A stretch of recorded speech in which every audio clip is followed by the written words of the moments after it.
नमस्कार दोस्तों। आज 31 अक्टूबर है।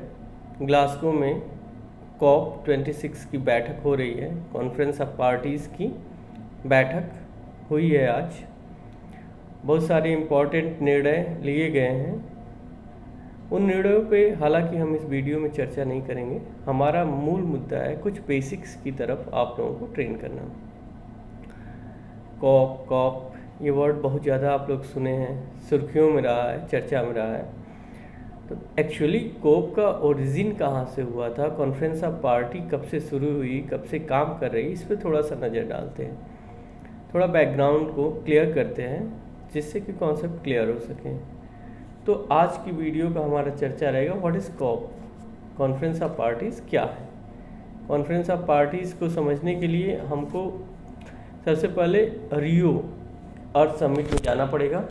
जो अर्थ समिट है रियो की, उस समिट के से ही एक तरह से क्लाइमेट चेंज के ग्लोबल एफर्ट्स शुरू हुए।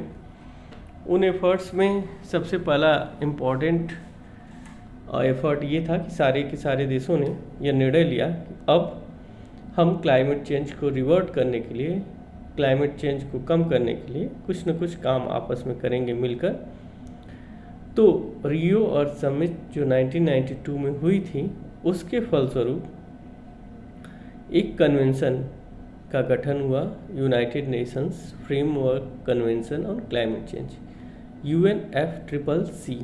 UNFCCC। 1994 में इस कन्वेंशन का गठन होता है।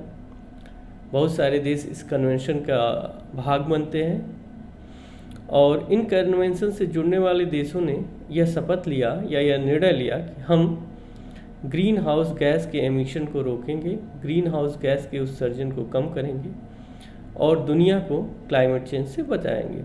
आप देखेंगे तब से कॉन्फ्रेंस ऑफ पार्टीज़ की बहुत सारी बैठकें हुई, ग्रीन हाउस गैसेस को कम करने के लिए बहुत सारे प्रयास हुए और बहुत सारे को सफलता भी मिली। कुछ प्रयास UNFCCC के इतर भी हुए, जैसे मॉन्ट्रियल प्रोटोकॉल, कुछ प्रयास इसके अंतर्गत हुए बहुत सारे। तो उन सारे प्रयासों पर डिटेल में जाने की बजाय हम लोग आज कॉप को समझते हैं। 1994 में UNFCCC का गठन हुआ। 1995 से इसके सारे सदस्य देश मिलने लगे, आपस में बैठक करने लगे। तो 1995 से ही ये बैठक की शुरुआत हुई। इस बैठक में जितने भी UNFCCC के मेंबर कंट्रीज़ थे, सब के सब आते थे, सब मिलते थे, सब इसके पार्ट थे। इन मेंबर कंट्रीज़ को ही कॉन्फ्रेंस ऑफ पार्टीज़ कहा गया। वर्तमान में UNFCCC के 197 कंट्रीज़ मेंबर हैं और आप देख सकते हैं स्क्रीन पे कि 1995 में पहला कॉप की बैठक हुई थी, COP1 बर्लिन में, बर्लिन जर्मनी। तीसरी बैठक क्योटो में हुई थी। क्योटो की बैठक इम्पोर्टेंट ये इसलिए है कि उसी समय से वर्ल्ड के कंट्रीज़ ने कुछ सॉलिड एफर्ट्स लिए थे जो आज तक दुनिया में क्लाइमेट चेंज के खिलाफ लड़ने वाले प्रयासों की दिशा तय कर रहे हैं। क्योटो की बैठक में ही क्योटो प्रोटोकॉल को अपनाया गया। क्योटो प्रोटोकॉल में बहुत सारे टर्म्स और उपाय आए जो कि आज भी आप देख रहे हैं कि आज की बैठक में भी उन टर्म्स की चर्चा हुई, उन टर्म्स की बातें आई। एक सबसे इम्पोर्टेंट टर्म है क्लीन डेवलपमेंट मैकेनिज़्म, CDM। ये क्लीन डेवलपमेंट मैकेनिज़्म क्या है, कार्बन क्रेडिट क्या है, कार्बन ट्रेड क्या है, ये सारा क्योटो प्रोटोकॉल की ही देन है। तो ये आप लोगों का एक तरह से होमवर्क समझिए। आप CDM, कार्बन ट्रेडिंग, इन सब चीज़ों को थोड़ा डिटेल में पढ़ लीजिए और क्योटो प्रोटोकॉल के पर्सपेक्टिव में पढ़ेंगे तो ये बेटर होगा।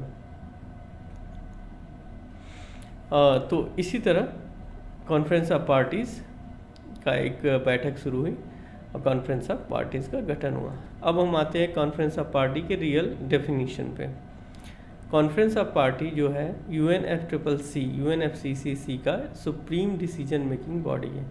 यानी रियो अर्थ समिट के बाद जो कन्वेंशन दुनिया के देशों का सम्मेलन बना, दुनिया के देशों का एक संगठन बना कि हम क्लाइमेट चेंज के खिलाफ लड़ेंगे, उस संगठन की सर्वोच्च निर्णय लेने वाली जो संस्था है, उस संस्था का नाम COP है। उस संस्था के द्वारा दुनिया के सारे देश यह मिलकर निर्णय लेते हैं कि हम आने वाले वर्षों में किस तरह क्या उपाय अपनाकर क्लाइमेट चेंज को रोकेंगे। UNFCCC के जो भी मेंबर्स हैं वो सभी COP के पार्ट होते हैं, COP में रिप्रेजेंटेशन उनका होता है। COP का जो एक प्रमुख कार्य है वो दुनिया के देशों के बीच के आपसी संवाद पे नज़र बनाए रखना, यानी किस तरह की बातें हुई, एक ऐसा फ्रेंडली इन्वायरमेंट बनाना जिसमें दुनिया के देश बातें कर सके, सबकी आवश्यकता, सबकी टेक्नोलॉजिकल रीच और सबकी क्षमता के हिसाब से जो भी ग्रीन हाउस गैस के एमिशन को रोकने के उपाय है उसको अपनाना, और इन सारे इंफॉर्मेशंस के आधार पे ये उपाय करना कि किस प्रकार दुनिया ऑब्जेक्टिव रूप से क्लाइमेट चेंज के खिलाफ लड़ सकती है।